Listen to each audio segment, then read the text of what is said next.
ইস, বেশি না 2 মিনিট আগে যদি আমাকে ফোনটা করতো বাঁচি লিতি আমি পেশেন্টটাকে।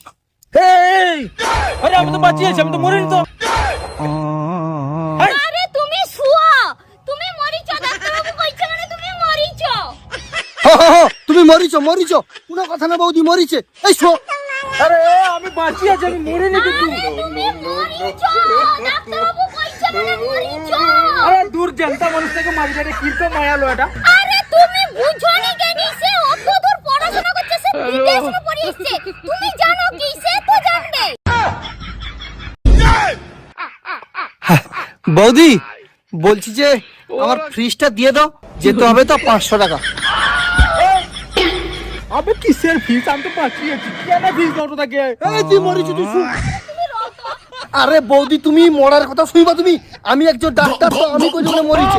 আমি করছো তাড়াতাড়ি পাড়ার লোকজন, গ্রামের লোকজন ডাকো, কাটো শ্মশানে নিয়ে যাও তাড়াতাড়ি। এটি মরা যতক্ষণ পড়ে রইবে ততক্ষণ খুব জ্বালাতন করবে, তাড়াতাড়ি নিয়ে যাও। আচ্ছা তাড়াতাড়ি দাও, তাড়াতাড়ি কান্নাকাটি শুরু করো।